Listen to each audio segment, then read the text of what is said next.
News, জনগণের power house. মুখ আর মুখোশের এপিসোডে আপনাদের সকলকে স্বাগত। আমি মলয় প্রতিদিনের মতো আজকেও রয়েছি আপনাদের সাথে।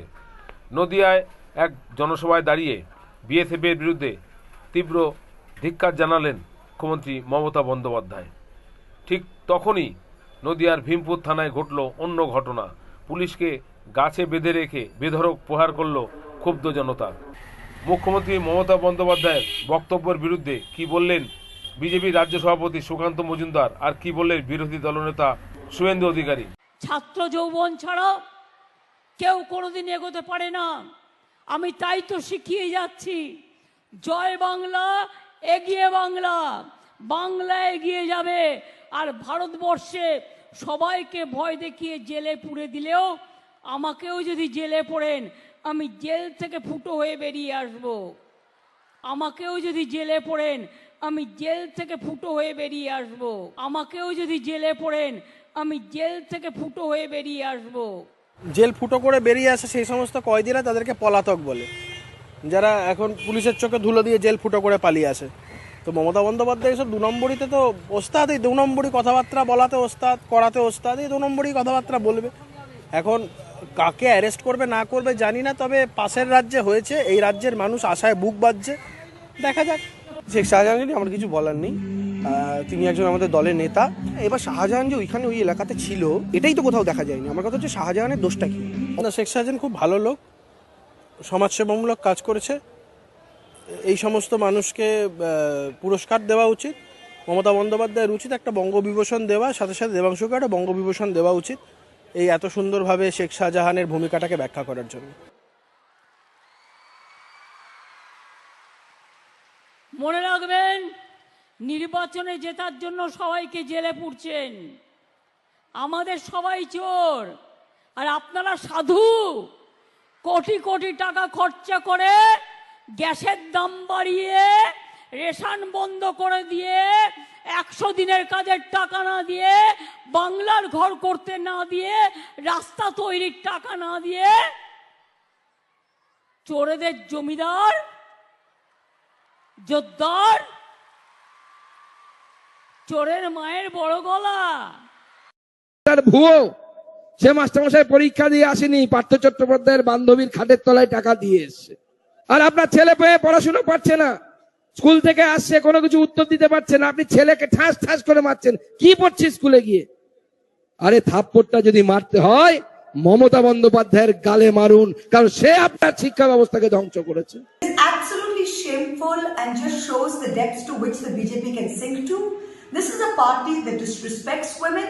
The Prime Minister keeps talking about Nari Shakti. Mr. Prime Minister, your head of the BJP in Bengal has just called for the public to slap the Honorable Chief Minister. We've never heard of something so outrageous. We expect an apology from your misogynist, patriarchal head in Bengal, and we would also expect everyone in your party to come out and denounce the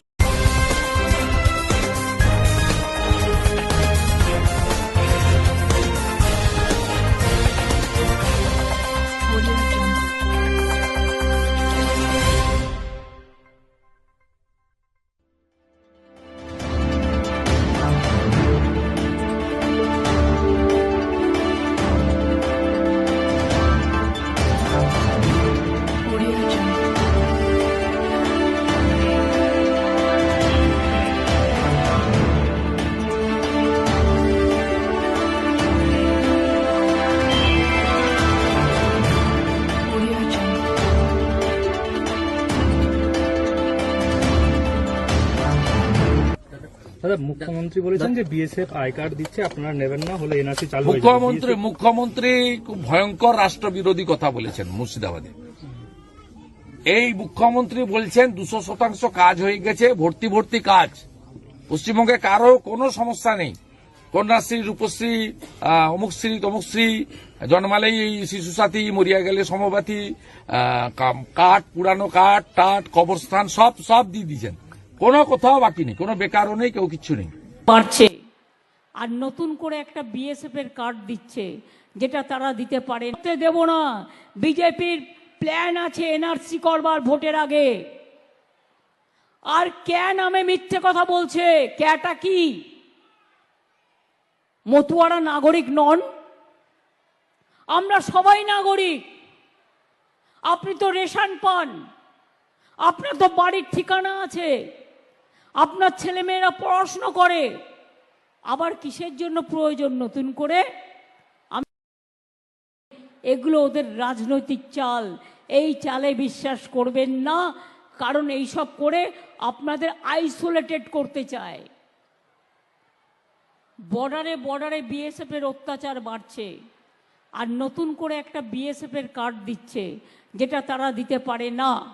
আমি ডিএমদের বলবো, inner line permit যদি দিতে হয়, যারা এপাশ থেকে ওপাশে কাজ করে, ডিএম দেবে, বিডিও দেবে, এসডিও দেবে, কিন্তু বিএসএফ এর কোনো অথরিটি নেই।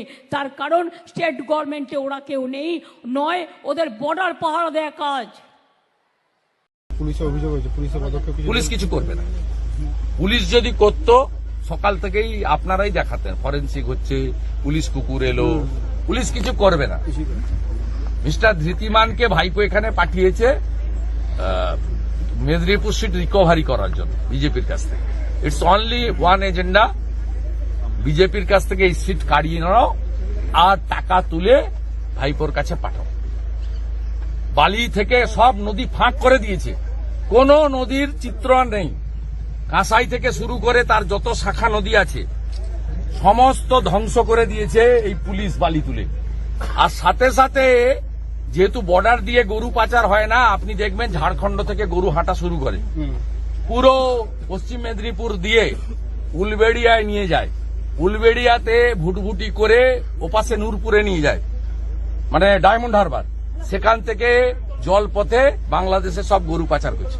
প্রত্যেক রাত্রে অন্তত 5-6 হাজার 7 হাজার গরু আপনি এই আপনার গুপ্তমণি থেকে এই মেছগ্রামের মধ্যে দেখবেন লাইন করে নিয়ে যাচ্ছে। জাতীয় সড়কে এইভাবে গরু হাঁটানোর অনুমোদন কোথাও নেই, এখানে পাবেন। বর্ডারে গরু পাচার হচ্ছে না, এক একটা গরু পার করে দিতে পারলে আপনার ওই উলবেড়িয়ার ঘাট পর্যন্ত পার গরু 2000 টাকা আছে।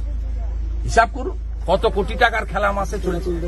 এই তো দুটো কাজ, to earn money, to collect money, আর to finish BJP workers supporters in Midnapore. এই দুই এজেন্ডাতে এই ধৃতিমানরা কাজ করছে। অতএব এগুলো নিয়ে ভাবার কিছু নেই। তবে চিরদিন কাহারও সমান নাই যায়, পৃথিবীটা গোল, সব হিসাবপত্র এর মধ্যেই হয়ে যাবে। অনেক বাঘ ভাল্লুককে দেখলাম তো, কেষ্টমন্ডলকে দেখলাম, বিরাট বাঘ, শাহজাহানকে দেখলাম, ছাল চামড়া নাকি আমার ছাড়িয়ে নিবে। আমি হিঙ্গলগঞ্জে হেঁটে দিয়ে এলাম, তাকে তো কোথায় গর্তে ঢুকে আছে কি পাচার করবে। পশ্চিমবঙ্গে এফসিআই ভালো চাল শাহজাহান বিক্রি করে বাংলাদেশের সাতক্ষীরাতে, সেখানে ভালো চাল, মিলের চাল, আর আমাদের এখানে পোকা চাল আর সেই গমগুলো, আটাগুলো, কোথাও গম আটা নেই। আমরা এফসিআই থেকে ভারত সরকার ভালো গম দেয়, সেই গমগুলো পাঠিয়ে দিচ্ছে বাংলাদেশে, আর সেই গমের পরিবর্তে পচা আটা প্যাকেটে ঢুকিয়ে দিচ্ছে, যেগুলো গবাদি পশুও খায় না। হ্যাঁ, তোমাদের যে আটাগুলো দিয়ে খাওয়া যায়, তো গবাদি পশুও খায় না। এই অসুবিধা হচ্ছে, বর্ডারটা চাইছে আর রোহিঙ্গাকে ঢুকাতে হবে। হিন্দুরা এক হচ্ছে, খুব বিপদ। সব হিন্দু ঐক্যবদ্ধ হচ্ছে, রাম নামে চারদিকে বিভোর। অতএব যদি জনসংখ্যা আর একটু বাড়িয়ে দেওয়া যায়, রোহিঙ্গা মালদের ঢুকিয়ে টুকিয়ে, তাহলে বেশ ভালোই চলবে। প্রায় 2 লক্ষ কোটি। কদিন আগে বললেন যে বহরমপুর মালদার 2টো সিট আমরা ছাড়বো, কালকে মালদায় দাঁড়িয়ে বলেছে মালদার 2টো সিট আমরা ছাড়বো বলেছিলাম। এইগুলো আর প্রথম কথা মমতা বন্দ্যোপাধ্যায়ের, আমি তো বলি যে একটা সিটও যদি মমতা বন্দ্যোপাধ্যায়ের দয়ায় লড়তে হয় তাহলে তো আত্মহত্যা করে নেওয়া ভালো। তো সেই জন্য এগুলো ইররিলেভেন্ট। উনি মিথ্যা কথা বলাটা অভ্যাস, ওনার কি করা যাবে। মা মাটি মানুষ একাই 100। আমি আপনাদের সাথে আছি, আপনারা যদি আমার সাথে থাকেন, আমি কথা দিচ্ছি বাংলা থেকে জিতে দিল্লি আমরা দখল করবই।